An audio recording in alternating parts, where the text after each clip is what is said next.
Hello students, आज हम हिंदी में नया पाठ पढ़ेंगे। पाठ नंबर 9, साधु का दिव्यास्त्र।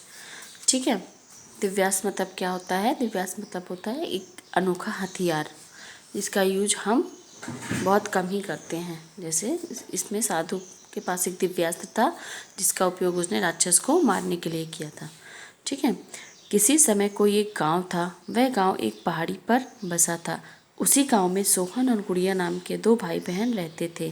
दोनों भाई बहन दूसरों के खेत में काम करते और अपनी गुजर बसर करते थे। उनके माँ बाप पहले ही मर चुके थे। लोग उन दोनों से नफरत करते थे।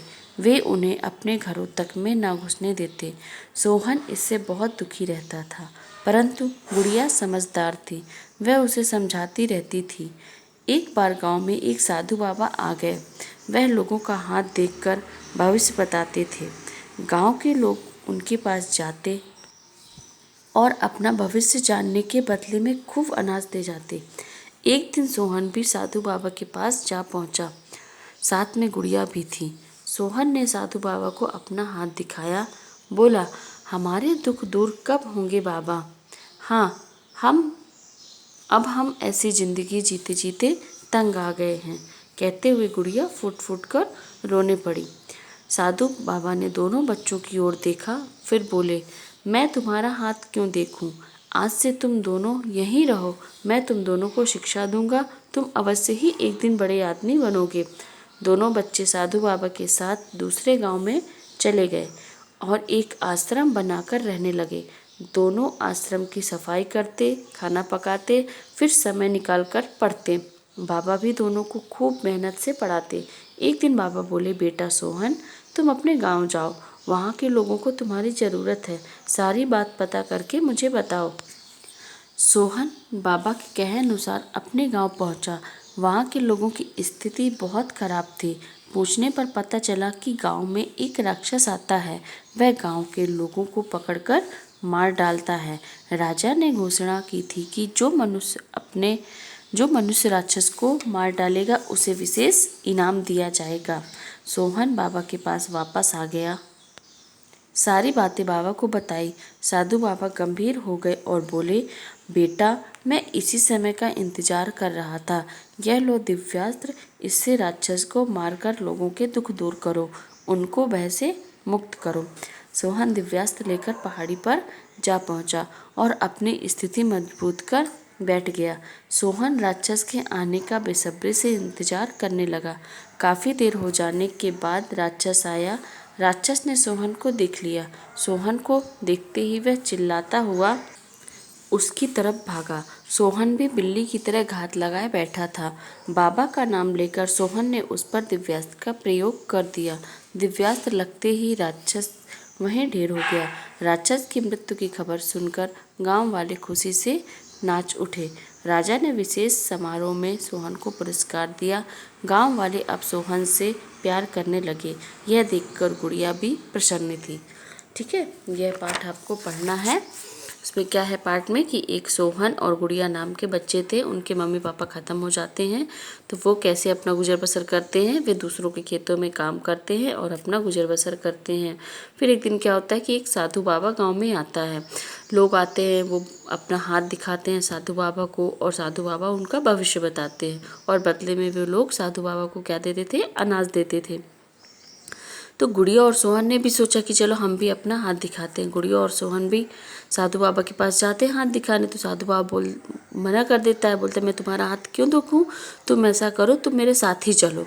और बाबा उन दोनों को अपने साथ दूसरे गांव में ले जाते हैं और वहाँ वे दोनों साधु बाबा का पूरा काम करते हैं। ठीक, खाना पकाते हैं, सफाई करते हैं। फिर जब समय मिलता है तो वे पढ़ते हैं। बाबा भी उनको पढ़ाते हैं। फिर एक दिन बाबा बोलते हैं कि सोहन, अब तुम्हें अपने गांव जाना चाहिए और तुम जाओ और वहाँ की जो भी बातें हो वो मुझे बताओ। फिर सोहन गांव जाता है तो वहाँ के लोग बहुत दुखी रहते हैं क्योंकि वहाँ पे क्या होता है कि एक राक्षस आ गया होता है और लोगों को मारता रहता है। तो फिर वो सोहन वापस आता है और बोलता है कि बाबा को सारी बात बताता है। बाबा उसको एक दिव्यास्त्र देते हैं और बोलते हैं कि इससे तुम जा करके उस राक्षस को मार डालो। फिर सोहन जाता है और उस राक्षस को मार देता है, जिससे वहाँ के जो राजा होते हैं वे बहुत खुश होते हैं और फिर सोहन को पुरस्कार देते हैं, क्योंकि राजा ने घोषणा की थी कि जो भी उसको मारेगा राक्षस को, मैं उसे इनाम दूंगा। ठीक है, तो ये कहानी है, ये इसके शब्द अर्थ है। जैसे तंग क्या क्या होता है, परेशान। अवश्य मतलब क्या होता है, जरूर। स्थिति, हालत। गंभीर मतलब शांत। दिव्यास मतलब एक अनोखा हथियार होता है। समारोह मतलब जलसा। प्रसन्न मतलब खुश। आश्रम मतलब कुटी। ठीक, ये प्रश्न उत्तर है। सोहन और गुड़िया किस प्रकार अपना गुजारा करते थे? वे दूसरों के खेतों में काम करके अपना गुजारा करते थे। सोहन क्यों दुखी रहता था? क्योंकि लोग उसको अपने घर के अंदर नहीं आने देते थे। साधु बाबा ने सोहन का हाथ ना देखकर सोहन से क्या कहा? ये कहा कि तुम यहीं रहो। ठीक है। राजा ने क्या घोषणा की थी? राजा ने घोषणा की थी कि जो भी इस राक्षस को मारेगा मैं उसे विशेष इनाम दूंगा, पुरस्कार दूंगा। राक्षस का अंत किस प्रकार हुआ? दिव्यास्त्र लगने से राक्षस का अंत हो गया। ठीक है, ये खालिस्तान है। सोहन इससे क्या था? बहुत दुखी था। लोग उन्हें अपने घरों तक में घुसने नहीं देते थे। एक बार गांव में एक कौन आया? साधु बाबा आए। बदले में खूब अनाज दे जाते थे। यह लो दिव्यास्त्र। ठीक है, ये सही गलत है। एक दिन सोहन साधु बाबा के पास पहुंचा। सही। दोनों बच्चे बाबा के साथ दूसरे गांव में चले गए। सही। गांव में एक हाथी आ जाता है। गलत। बाबा का नाम लेकर सोहन ने लाठी चलाई। गलत। सोहन ने राक्षस का अंत कर दिया। सही। फिर किसने किससे कहा हमारे दुख दूर कब होंगे? ये किसने कहा था? सोहन ने किससे कहा था? साधु से। हाँ, अब हम ऐसी जिंदगी जीते तंग आ गए हैं, सोहन ने साधु से कहा। मैं तुम्हारा हाथ क्यों देखूं? साधु बाबा ने किससे कहा था? सोहन से। बेटा सोहन तुम अपने गांव जाओ, साधु ने सोहन से कहा। बेटा मैं इसी समय का इंतजार कर रहा था, साधु ने सोहन से कहा। ठीक है, ये आपको नहीं करना है। नेक्स्ट आता है बहुवचन। ठीक है, जैसे देव का क्या होगा? देवो। तो भाई का भाइयों, हाथ का हाथों, आश्रम का आश्रमों, बहन बहनों, बच्चा बच्चों, गांव गांवों, लोग लोगों, आदमी आदमियों, राक्षस राक्षसों। ठीक है, ये विलोम शब्द है। विलोम शब्द मतलब उल्टा।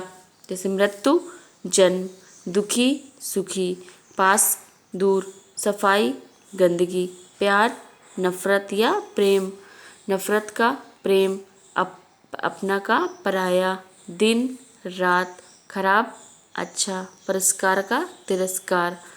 ठीक है, ये नहीं करना है आपको।